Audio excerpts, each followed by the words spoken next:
Hello and welcome to another edition of Saints Talk. Today in the chair beside us is Ryan Ashworth for the baseball team, a pitcher for the baseball team. He has been gracious enough to come in today. It is spring break, and they did have a game late last night, so we're glad he's here joining us today. Thanks for joining us. Thank you. Happy to be here.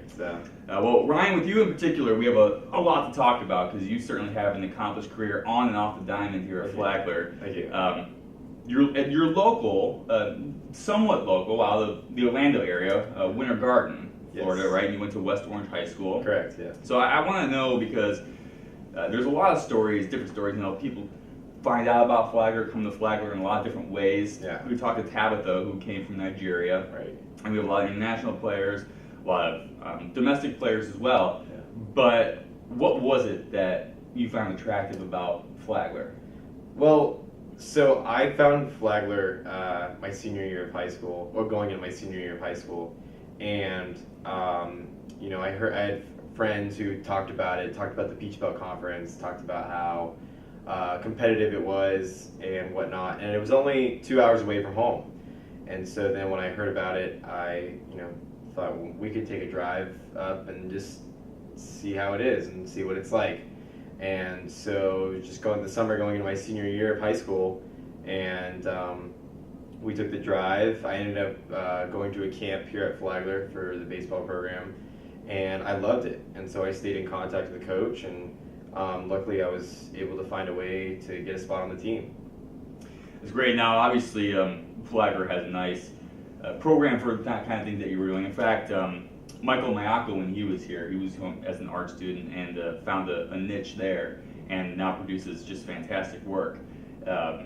Obviously, film in that sort of vein is this is a great place to be for that as well. So, how much did that process into your So decision? that was obviously a big issue for me. I wanted to go to a school that had my major and had something that I could study, but more importantly, there's the artistic value in Flagler. I mean, the landscape and the cultural views of the beach and the town and the historical values are all so important.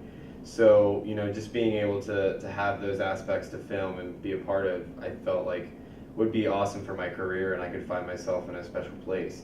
So I was really excited when I found out that the production major, where I was going to get my hands on camera work, was here, and then I could also play baseball here too. It was just 2 for 1. Yeah, it's a pretty good combination. We can go actually study what you want to study and still be able to play baseball at a high level. That's pretty great. Now, you of course are involved with far more than that at this school, which is what makes it even more impressive. Especially since time is there's not a whole lot of time when you're playing sports and studying alone. But some things that you've done and we've watched you do is help with the Make-A-Wish reveal last year, which was one of the better experiences we've ever seen, especially for that young boy who was it leukemia or? Yeah, Zachary Catalina. He's has leukemia. He's still battling now. Yeah. And I still keep up to date with his mom. She posts on Facebook like pretty much every single day. He's in and out of the hospital, so I'm still up to date with his mom, and I still get pictures from him with his little dog. And it's awesome to see that I got to make him smile, and he loves baseball, and it just really makes you feel good that you did something special for a young kid who loves baseball and wanted to go to Disney World, and he was a local kid. So honestly, if I had to say out of my college career, it was probably one of the better days of my college career. I really appreciated everything, and everybody helped, and so I enjoyed the whole process there. What was the process like? Because we know you put out a very cool video about the whole thing. But the process of getting the wish reveal here at Flagler to putting it together to creating a connection where you're actually still talking and connected with the family. Yeah, so the process actually was like super fast. So we heard about a week and a half before that game that one of the Jacksonville ladies who works for the Make-A-Wish region said that there was a little boy who wanted to his wish to be granted to go to Disney World, and so we were just thrilled to say like we could do it at our baseball game, and I was thrilled to say that I would be able to host it. I will make sure everything is set up, and I will create video content for broadcasts and for news stations, and Before you know it, I put out a blast to a few news stations in Jacksonville and whatnot, and they were all over it. They said, send me footage, and so that's another reason why I wanted to take video, because I wanted not just St. Augustine community to see, I wanted the whole Jacksonville area and everybody to see that we're doing this here at Flagler and in the Peach Belt as well. So I also, with that, I also took over the Peach Belt Snapchat, and I had us on the Peach Belt Snapchat, so not just, you know, our friends and family, but it was all of Peach Belt who followed them could see that you know, we were doing this here at Flagler, and that we were being a part of the Make-A-Wish program and donating our time and for this little boy, because I feel like that's really, really special for him. That's fantastic. And now beyond that as well, last year you and 4 other students, I know Megan Miller, Ben Bobbitt, Alex Alford, and I believe there was another one included. No, that was it. Yeah. That was it. Okay. The 4 of you, along with Miss Karen and Ariel Dorado, went up to Virginia for apple training. Can you explain what that is about and what it was like? Yeah. So apple training, I was a little bit skeptical going into it. I had no idea what I was getting into. All I knew is, you know, they asked me to go, and I was like, yeah, sure, let's go. I'll go on the trip. And so basically, we got there, and it was a training that we were going to be used and go through, and then we were going to bring it back for our own students so we could spread the word. And it had to do anything with like drinking and driving to how alcohol influences student athletes. It had to do anything with just like student athletes in general, psychology with student athletes mentally playing the game, peer pressure, anything that a student athlete goes through, whether it's on the field or off the field. And it was preparing us to teach the rest of our student athletes in our program how to deal with that and mentally be prepared when you come about it, and if it's stress or just physically being on the field or being tired or whatnot. And so we got to learn a lot about, you know, the effects that it has on your body and the effects that you just go through. And I was honestly shocked just being there and figuring out, you know, what's good for you, what's not good for you. And so I was really happy to bring it home and to show my fellow peers like what the implications are. But more importantly, we adapted a program that we've created called the FAM program. It's the Flagler Athletic Mentor Program, where basically we're taking somebody who is a veteran or like somebody who's been here for a while and knows the program, and they're teaching a newcomer, you know, the Flagler ways, or like as Mr. Damon calls the Flagler way, and we want them to, you know what's right and what's wrong and how to be a good student, and basically they're just good mentors, so that way that we have more success rate in the long run. We have more 4-year people instead of having people leave after the first year or second year, because the more 4-year people, the more success we'll have in the program. That's incredible, because you hear about, you know, experiences like that, and whether it's a convention or training or something along those lines, and you wonder how it benefits the program. You know, you send 4 people up there to be trained and learn from it. You wonder if that's something that's going to stick with a program or at the life department or something. So it's amazing that you've taken that, brought it back here, and figured out a way to down the road still make it important. Yeah, and I feel like it's really important for this program. I think, you know, any new ways that we can, you know, try to figure out how to implicate this program, I think it's worth a shot. And so we've had a lot of success, you know, in our first year. We've only been doing it for a year now, and I feel like you know, we're going to have a lot more success with 4-year people coming into the program. That's great. Now let's turn to the diamond a little bit. Your sophomore year, you were ranked 9th in the nation in fewest walks allowed per 9 innings, just over 1 a game. Junior year, made 14 appearances with 12 starts, tossed 3 complete games, including fanning a season best 7 against Francis Marion, and then you went the distance against number 23 ranked North Georgia. I want to talk about your pitching style, because there are a lot of different kind of pitching styles. You know, whether it's a starting pitcher, they're obviously going to be different from a middle reliever to a closer, but even starting pitchers have different styles. But one thing that you have that works very well for you, and I think a lot of pitchers, is keeping walks down. How important that is to you? Yeah, I think keeping walks down is probably the most important thing in the game as a pitcher. You know, I've always said, if you're just trying to let them get on first base, you're giving them the chance to score. And if you're giving them the chance to score, you know, that's really hard for you to win the game as a pitcher. So my thing has always been like, don't give them that free pass. And so I feel like, I'm being defeated as a pitcher if I'm just letting them get on base and I'm not doing my job, and I need to, work on that. And so really the walks have been a critical thing for me. In high school, I only gave up 1 walk in my 4 years. Oh, man. Yeah, That's incredible. Yeah. So and so when I came to college, my mindset was still that I don't need to walk these guys. Giving them free passes is something that you shouldn't do just as a pitcher, just because you're just letting them on base.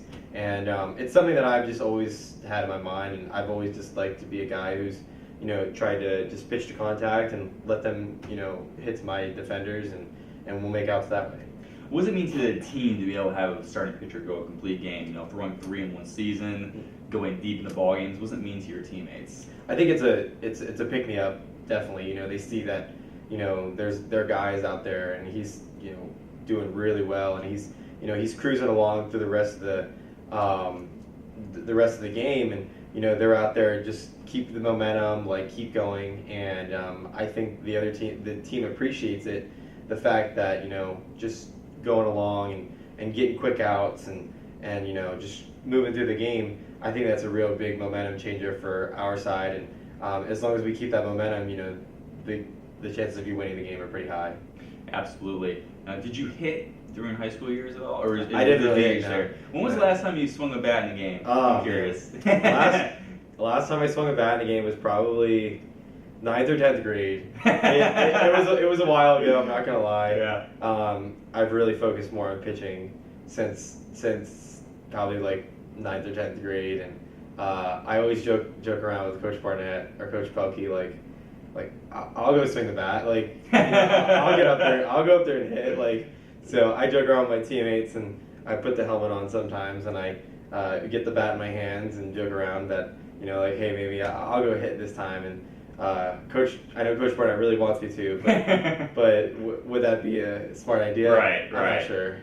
Do you miss it at all? Oh yeah, I definitely miss it. I definitely miss hitting. Like, I feel like that's one thing. Like, people who are hitters now don't pitch as much. They're maybe like, oh, maybe I would love to get on the mound and see what it's like. But pitchers are like, oh, I'd love to swing the bat like right now. And I think everybody who's ever played baseball though is like, would love to be in a situation where there's bases loaded, 2 outs, and the game's on the line.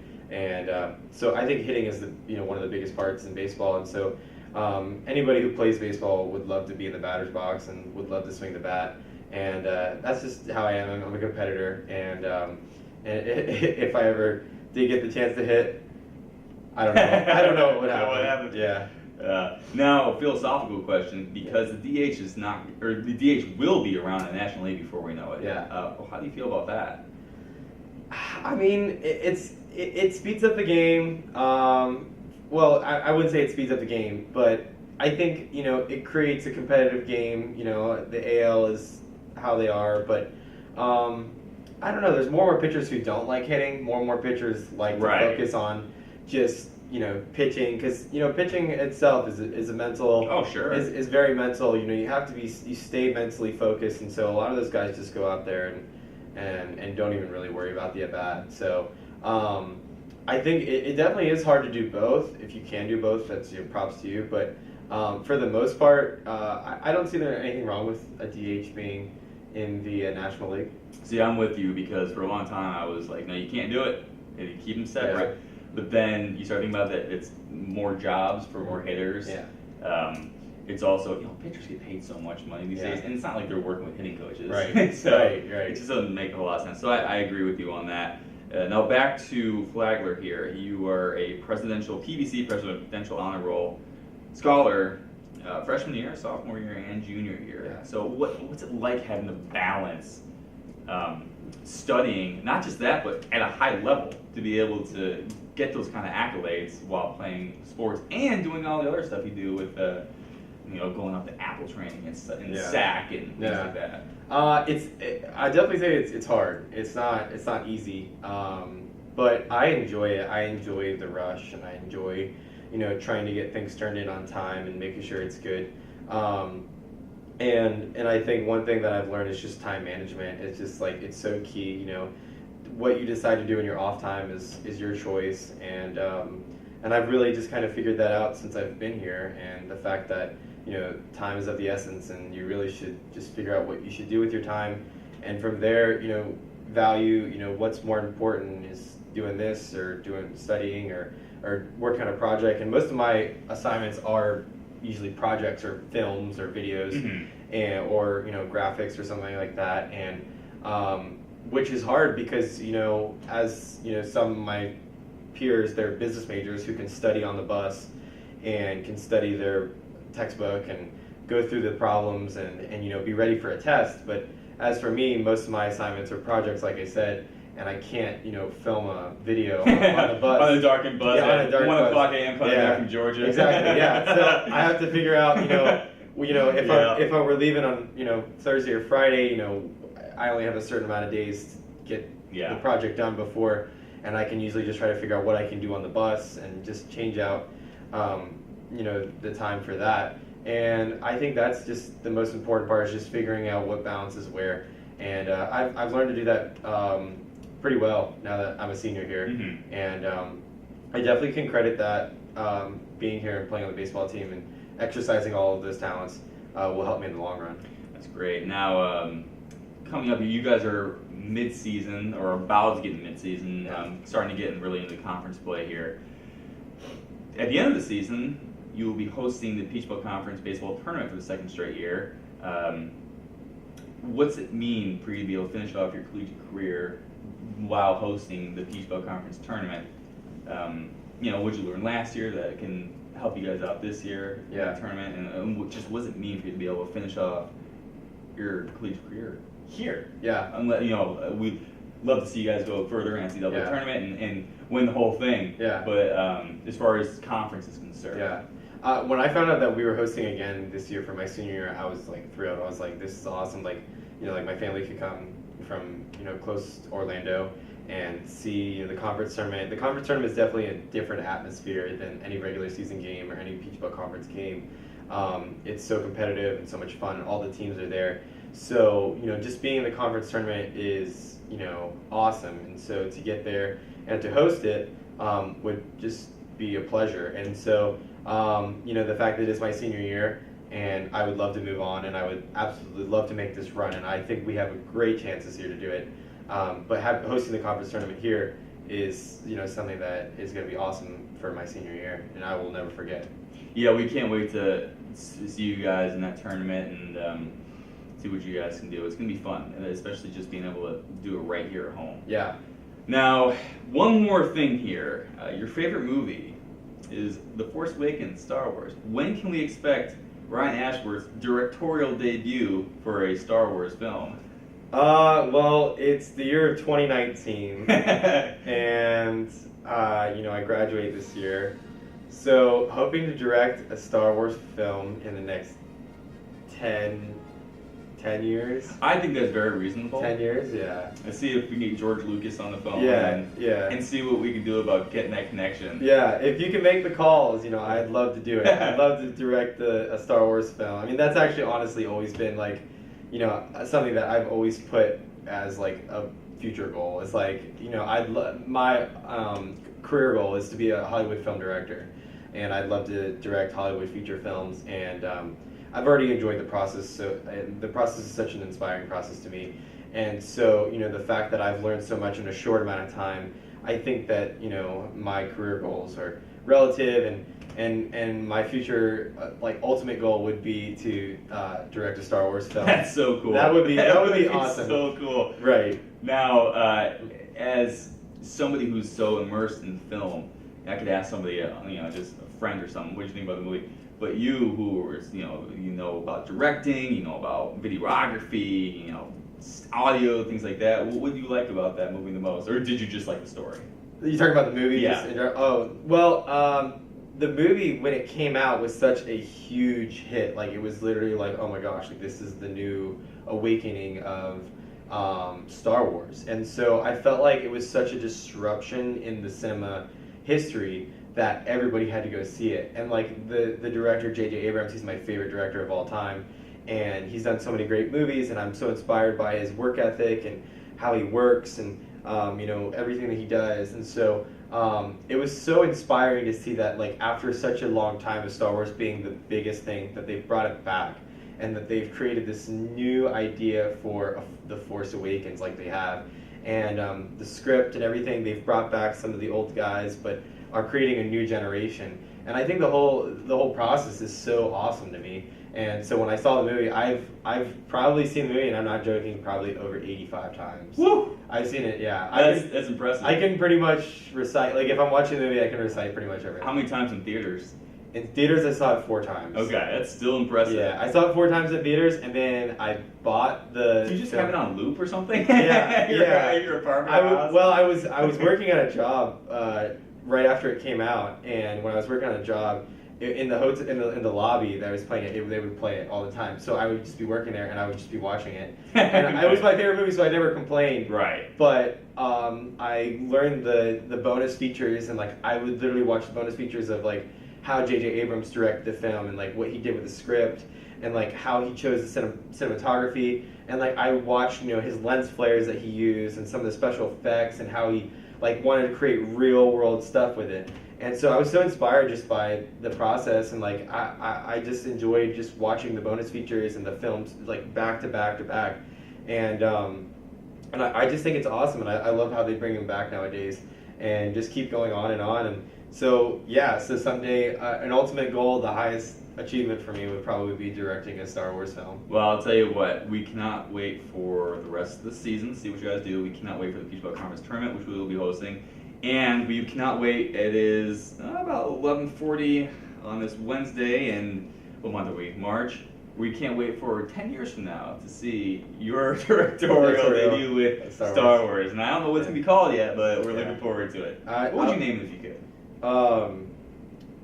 Man, I would probably name it Star Wars The Last Rebellion. Oh, I like that. I don't know. That's just off the top of my head. But off the top of your head, that's incredible. It just rolls off the tongue. And yeah. Can you imagine, just on the poster, Star Wars, The Last Rebellion. Directed by Ryan Ashworth. Directed by Ryan Ashworth. That's a cool name. I like it. So if they find this 10 years from now, people are going to be going back and forth and saying, this is the last Star Wars movie Ryan Ashworth directed. They're going to be making so many things, and Disney's going to fire me on the spot if they find this footage. So we'll run it and then we'll hide it. Yeah, that sounds good. That's what we'll do. Yeah, we'll run it for everyone to see, and then we'll hide it. I'll tell you what, if it does happen, that I direct a Star Wars movie in the next 10 to 15 years, I will come back and I'll drop the script on your desk and show you. You'll be the first one to see it. So. I really look forward to it. I'll give it a read through and probably be blown away. Thank you. I'll be like, I'm ready to see this in theaters now. Awesome. We'll see what happens. Yeah, Ryan, thank you for joining us. It's always good talking to you, and awesome. We can't wait to see what you can do with the rest of the baseball season, and then obviously with your career, because there's going to be big things happening there. Thank you. I really appreciate this. Thank you.